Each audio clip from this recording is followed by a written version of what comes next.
depois da Elsa ter sido capturada lá pelo Han, também ter conseguido fugir daquela prisão que ela tinha sido aprisionada, como a gente bem sabe, ela vai em direção ao mar congelado. Nessa cena aí, o Hans acaba indo atrás dela. Ele acaba fazendo aquele discurso de que a Anna tinha morrido, mesmo a gente sabendo que era mentira. Quando a Elsa fica extremamente triste com isso que tinha acontecido, ou melhor, com o que ela pensava que tinha acontecido, ela simplesmente cai no chão e fica acabada. Por isso que o Hans, vendo a oportunidade de finalmente conseguir matar a Elsa, assim se tornar o rei de Arendelle, simplesmente pega uma espada e vai lá matar ela. Porque o que muitas pessoas na verdade não chegaram a perceber é que na verdade verdadeira, ele simplesmente tira essa espada do nada. A gente voltar um pouco a cena, no momento que ele tava conversando com a Elsa ali nesse mesmo cenário, ele não tava com nenhuma espada. Tem uma coisa ali na cintura dele que desce pra ele puxar pelo menos uma espada. Ou seja, não faz sentido nenhum. A Disney simplesmente esqueceu de colocar esse detalhe aí. Eu não sei se você sabe disso, mas esses detalhes assim escondidos, esses erros, vamos dizer assim, na verdade verdadeira, é muito comuns de acontecer no cinema. É por isso que com as animações isso não seria diferente. Um detalhe ou outro, uma cor que acaba mudando, objetos que aparecem e desaparecem. No vídeo de hoje a gente vai falar melhor sobre isso, especificamente sobre 12 erros que a Disney deixou passar no seu filme. Agora tem mais 11 pra gente comentar, então solta essa vinheta.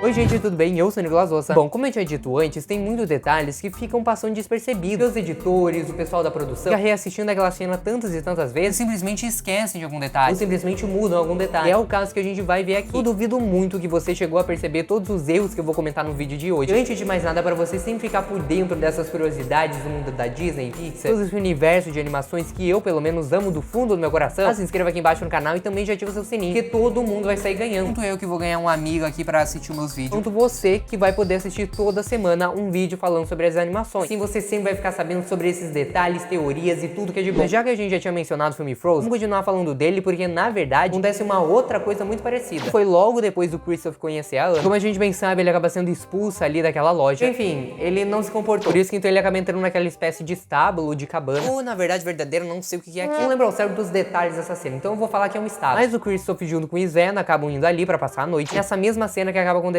aquela clássica música de "Ele é melhor do que gente, Sven tem que concordar". Olhando nesse mesmo momento, a gente pode perceber com muita clareza ele tá tocando essa música no seu ukulele ou violão. Eu realmente não sei que instrumento é esse, eu vou falar aqui que é um ukulele, e até onde eu sei, um violão que tem 4 cordas é o ukulele. E na verdade acaba sendo muito engraçado, porque nesse ukulele do Kristoff, a gente pode perceber que existem ali as 4 cordas de um ukulele normal, que é aquela alcinha lá em cima que é usada pra afinar essas cordas. Você não entende muito de instrumentos, talvez você nem perceba isso, mas especificamente tem apenas 3 pininhos pra consertar isso da afinação. E só pra te contextualizar, era pra ter 4. Se tem 4 cordas ali no ukulele, tinha que ter 4 pininhos. E esse na verdade é um detalhe que é bem escondido no filme. Formada sobre essa questão de música, realmente vai perceber. Pra te ter ideia, entendo um pouco de música, só descobri isso fazendo a pesquisa desse roteiro. Agora falando um pouco sobre Aladdin, ou será que é só Alá, ou será que é só Aladdin? Vem Didi.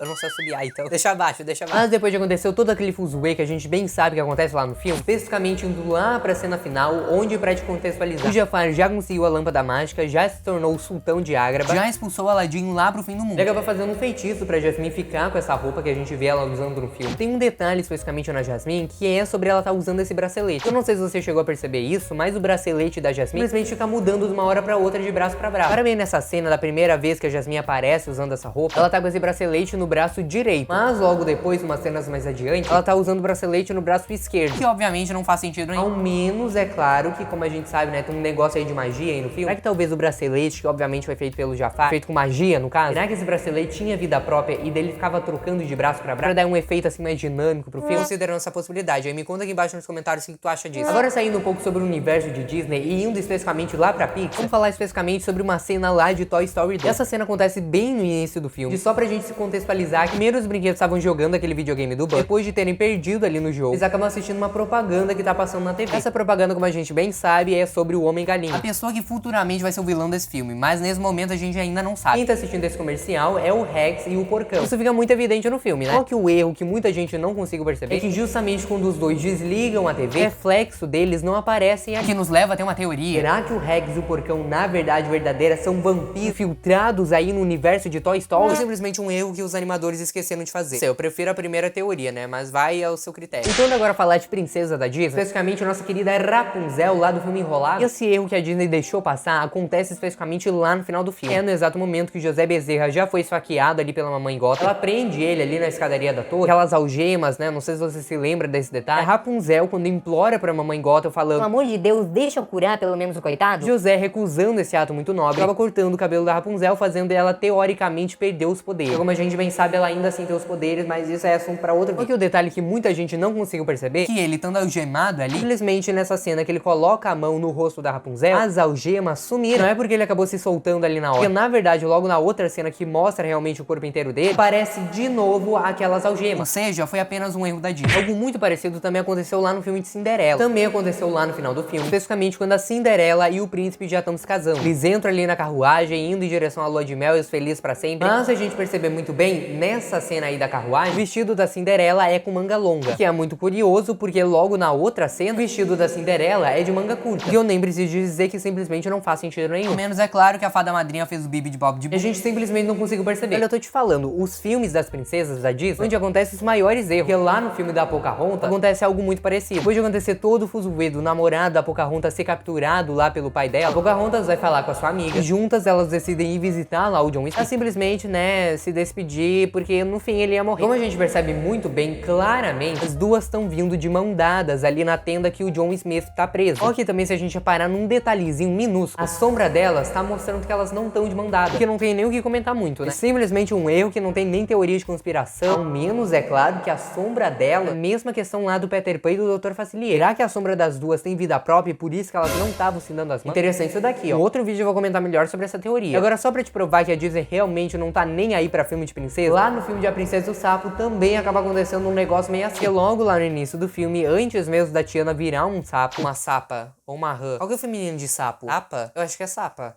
O que importa aqui é que você lembra daquela festa da Charlotte? Ela tinha feito pra dançar com o príncipe na vida? Então, não sei se você se lembra desse detalhe, mas a Charlotte, junto com seu pai, tinha contratado a Tiana, vender uma comida lá especificamente naquela festa. E a Tiana, estando muito bonita com essa roupa, especificamente usando esses brincos, coisa mais linda do mundo. Mas, por algum motivo, ela decide tirar esse brinco e logo depois colocar de novo. Obviamente, eu tô querendo dizer aqui que a Disney simplesmente tirou esse brinco de uma hora pra outra no meio do filme. E como a gente vê nessa cena, aqui ela tá usando. Mas logo depois, ela não tá usando. E logo depois, ela já tá usando de novo. Até nesse mesmo filme, agora a gente mudando a nossa narrativa lá pro final, depois de toda aquela confusão acontecer do navio com a Tiana, nesse momento eles já viraram de novo humanos. Tiana, como a gente bem sabe, conseguiu convencer os caras lá a venderem aquele estabelecimento. Obviamente foi algo muito pacífico que ela conseguiu fazer, mas depois de finalmente construir o seu restaurante do sonho, a gente acaba vendo que na entrada do restaurante, o nome dele ficou Tiana's Palace, traduzindo literalmente seria Palácio da Tiana. Mas agora quando a gente vai ver o cardápio do restaurante, tá escrito Tiana's Place, literalmente lugar da Tiana. Aí agora a gente não sabe como chamar. Por isso que eu prefiro só restaurante da Tiana. É muito mais simples, muito mais prático. Que também ficar falando esses nomes em inglês, né? Ai, Tiana's Palace, Tiana's Place. Fala restaurante da Tiana que tá muito bom. Agora falando sobre um filme que eu particularmente adoro do fundo do meu coração, eu acho que a gente precisa falar mais dele aqui no canal, que é especificamente Lilo e Stitch. Essa cena do filme tá acontecendo logo depois que a Nani e a Lilo acabam tendo aquela briga logo no início do filme. Nani acaba decidindo adotar um animalzinho pra fazer a Lilo se sentir menos sozinha. Por isso que logo no dia seguinte elas vão até um pet shop. Lá elas estão conversando com a moça de como que elas querem um bichinho. A Nani diz que ela não quer um bichinho frágil, que dê pra sobreviver por bastante tempo. Eu não sei se eu rio ou se eu choro disso, né? Eu não sei se a Nani tá sendo ignorante ou só tá se preocupando com a Lilo. Mas essa mesma cena aí, se a gente perceber muito bem, meio que um telefone ali no balcão simplesmente decide sumir nessa cena e depois reaparecer. Que, né, como a gente conseguiu perceber nesse vídeo, é Disney sendo Disney. Agora falando de novo sobre o filme de princesa, especificamente sobre A Pequena Sereia, existe uma cena no início do filme, na verdade não só no início do filme, pelo que eu andei pesquisando, mas isso acontece várias vezes no filme. Foi eles mostrarem um garfo com 4 pontas. Mas a cena que eu tô falando especificamente, quando a Ariel e o Linguado vão naquele navio explorar e descobrir novas coisas de humano, a Ariel acaba encontrando um garfo ali de especificamente 4 pontas, como a gente consegue ver nessa cena. Só que no momento que ela pega esse garfo pra ver mais de perto, ele acaba tendo apenas 3 pontas. Isso acaba acontecendo em vários momentos do filme, como eu tinha dito antes, e simplesmente acontece. Não sei se é magia da Ariel, alguma coisa que vai acontecendo assim, e em todo garfo que ela encosta, ele acaba perdendo uma ponta. Agora indo pro nosso último erro no vídeo de hoje, vamos falar agora especificamente sobre o Rei Leão. Ah, o Rei Leão. Você acha que esse filme é simplesmente perfeito, sem erro nenhum? Mas você tá muito enganado. Muitos erros nesse filme, mas no vídeo de hoje especificamente, vou falar apenas um. E é um erro que assim, tem que estar prestando muita atenção no filme pra conseguir perceber ele. Foi especificamente naquela cena, depois de o Simba causar aquela debandada, como a gente bem sabe, ele acaba subindo ali num galho pra, enfim, tentar sobreviver. Só que se a gente perceber muito bem, vários momentos dessa cena, o galho acaba mudando de forma. Não sei se você vai conseguir reparar isso com as cenas que eu vou te mostrar agora, mas presta atenção nessa cena e agora nessa cena. Aí, conseguiu perceber alguma diferença? Se não, tenta voltar o vídeo e pausar pra ver saber se tu consegue, assim, encontrar um detalhezinho. Mas o que eu tô querendo dizer aqui é porque apenas o formato aí desse galho mudou. Enfim, né, como a gente pode perceber, Disney sendo Disney. E como eu disse antes, existem muitos outros erros que a gente pode comentar aqui. Então se você quer uma parte 2, deixa seu like aí embaixo. Agora clica nesse vídeo que tá aparecendo aqui no meu lado, pra você saber sobre algumas vezes que a Disney plagiou ela mesma. Sabia que isso era possível de acontecer? Então, clique aqui nesse vídeo pra descobrir melhor sobre isso. Mas de qualquer maneira, obrigado por passar mais um tempo aqui comigo. Até o próximo vídeo e tchau!